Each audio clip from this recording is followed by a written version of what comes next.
नमस्कार, आप देख रहे हैं सी न्यूज भारत और मैं हूं आपके साथ ज्योति अरोड़ा। वक्त हो गया है बुलेटिन का, जिसमें हम जानेंगे कि बाराबंकी में प्रशासन क्यों रहा पूरी तरह अलर्ट, देवरिया में पंचायत चुनाव के दौरान कैसा रहा माहौल और प्रतापगढ़ में किसने लगवाई कोरोना की वैक्सीन। इन सभी खबरों को जानेंगे विस्तार से, तो आइए नजर डालते हैं इस वक्त की बड़ी खबरों पे।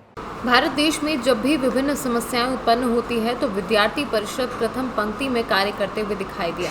चाहे वह शिक्षा जगत की बात हो या भ्रष्टाचार की, समय समय पर हर समस्याओं को विद्यार्थी परिषद के कार्यकर्ता मुखर होकर लड़े हैं और समाधान भी किए हैं।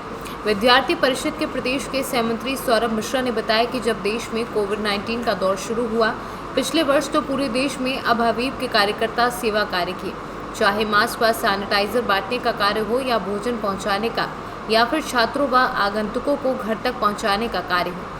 परिषद के एक एक कार्यकर्ता ने मदद की थी और साथ में ब्लड डोनेट करने का कार्य भी अभावीप के द्वारा भारी संख्या में कार्यकर्ताओं के द्वारा किया गया था। और आज फिर जब कोविड-19 की दूसरी दौर भयावह स्वरूप ले रखी हो, तब भी अभावीप के कार्यकर्ताओं ने स्वयं की सुरक्षा करते हुए ऑक्सीजन सिलेंडर व दवाइयों को घर तक पहुँचाने का कार्य किया है।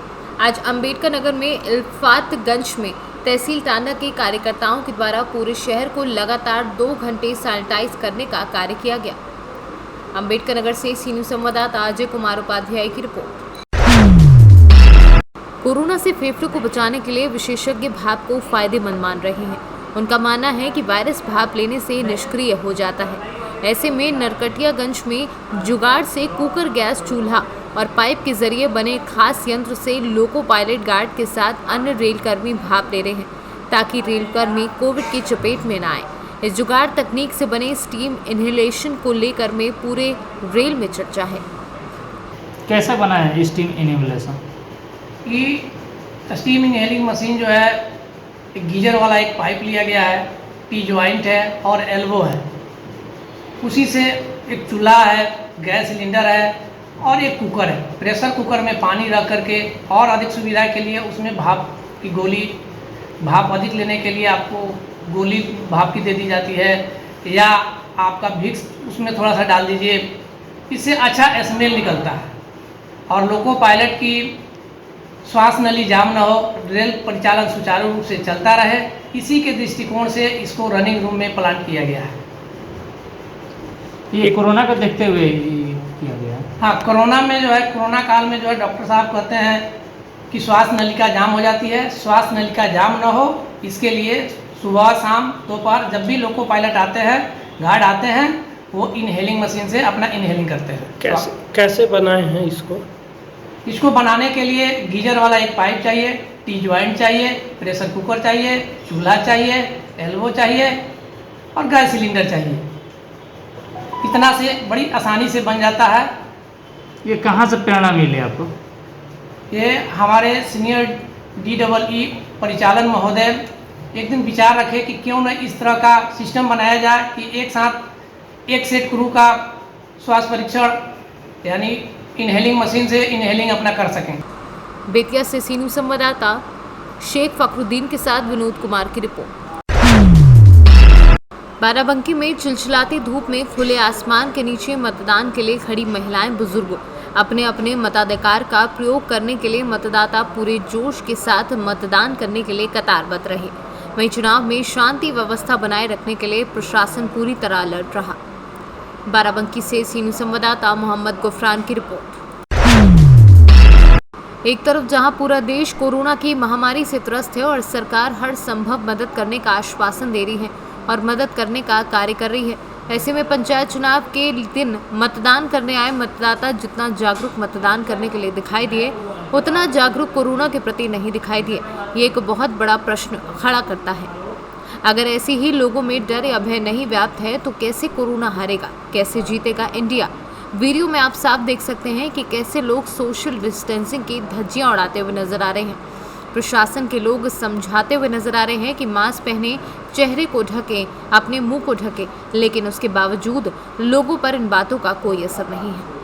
कोरोना की महामारी जहां पूरे विश्व में अपना पांव पसार रही है, ऐसे समय में आज उत्तर प्रदेश के देवरिया जनपद में त्रिस्तरीय पंचायत चुनाव का तीसरे चरण का मतदान जारी है और मैं आपको अपने वीडियो में दिखाना चाहूँगा कि किस तरह से लोगों को प्रशासन के लोग यहाँ पर सोशल डिस्टेंसिंग कराते हुए नज़र आ रहे थे और किस तरह से लोगों को जागरूक करने का कार्य कर रहे हैं, लोगों को प्रेरित करने का कार्य कर रहे हैं कि आप जो भी आपके पास है, मास्क नहीं भी है तो गमछा या रुमाल जो भी आदि सामग्री है उससे अपने चेहरे को ढकें और इस महामारी से बचने का कार्य करें।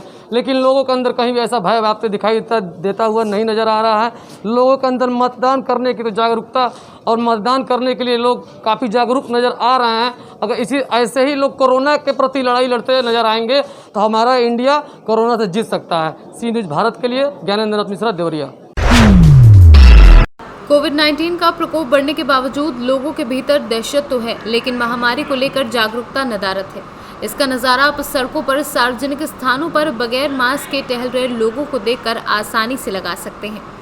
ऐसे में निवर्तमान प्रमुख राकेश कुमार उर्फ पप्पू सिंह, जो प्रदेश शासन के कैबिनेट मंत्री हैं, राजेंद्र प्रताप उर्फ मोती सिंह के भतीजे भी हैं, अपने सहयोगी पूर्व प्रधान रमाकांत मिश्रा के साथ सीएचसी पट्टी पहुंचे और उन्होंने कोविड-19 की वैक्सीन की पहली डोज लगवाई। सीएचसी अधीक्षक नीरज सिंह की मौजूदगी में दोनों लोगों का वैक्सीनेशन किया गया। प्रतापगढ़ से सी न्यूज़ संवाददाता रोहित जायसवाल की रिपोर्ट। उत्तर प्रदेश में हो रहे त्रिस्तरीय पंचायत चुनाव की मतगणना 2 मई को होनी है, जिसके लिए शासन के द्वारा आदेश जारी किए गए हैं।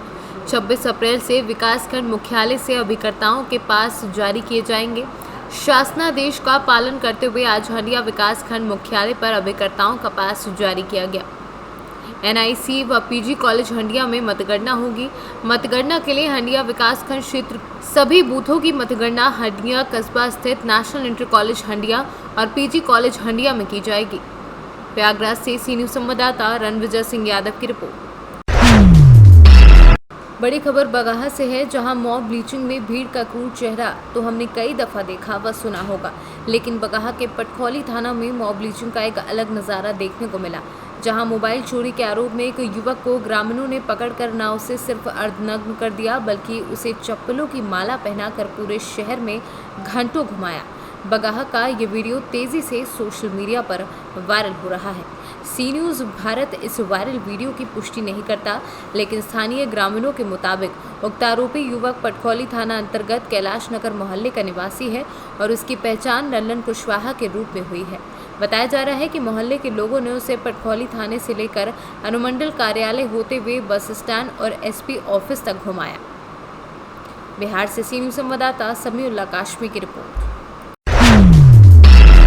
केलरस थाना क्षेत्र के अंतर्गत PWD rest house MS road पर फॉर्चून की दुकान करने वाले शिवम पुत्र दिलीप गुप्ता की दुकान में कल रात्रि में अज्ञात चोर 20,000 का माल चुरा ले गए। फरियादी शिवम ने बताया कि कोरोना कर्फ्यू के चलते हमारी दुकान बंद थी।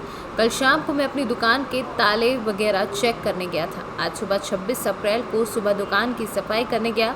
दुकान खोली तो देखा कि दुकान की दीवार व अलमारी टूटी पड़ी है, सामान बिखरा पड़ा है। तब देखा तो दुकान से नकदी व सामान सहित 20,000 का माल कोई अज्ञात चोर चोरी कर ले गया, जिसकी रिपोर्ट उनके द्वारा केलरस थाने में दर्ज कराई गई है। दुकानें तो बंद थी 8 दिन से। मैं जब साफ सफाई की उस पर आया घर से तो पीछे की दीवार टूटी पाई, इसमें तकरीबन 20,000 रुपये का माल चोरी चला गया। मौके पर पुलिस वगैरह पहुंची नहीं पहुंची, क्या कर रही है? मौके पर पुलिस आई थी और FIR भी करवाई है। पता कि मुरैना से चोर भी आया था, वो भी घूम फिर के चला गया। पुलिस का क्या कहना है? पुलिस का कहना ये है, हम तहकीकात कर रहे हैं, जो सूचना मिलेगी बता देंगे। मुरैना से सी न्यूज़ संवाददाता अखिलेश पारासार की रिपोर्ट। मनोहर थाना क्षेत्र में कोविड-19 को लेकर लापरवाही तो दिखाई दे रही है। वहीं रविवार रात्रि को आई जांच रिपोर्ट में क्षेत्र के 29 नए मामले सामने नजर आए। वहीं ग्रामीण इलाकों में भी कोरोना के मरीज अत्यधिक संख्या में निकल रहे हैं। राजस्थान से सी न्यूज़ संवाददाता भगवान सिंह राजावत की रिपोर्ट। फिलहाल के लिए न्यूज बुलेटिन में बस इतना ही। देश दुनिया की तमाम बड़ी खबरों के लिए आप देखते रहिए सी न्यूज़ भारत।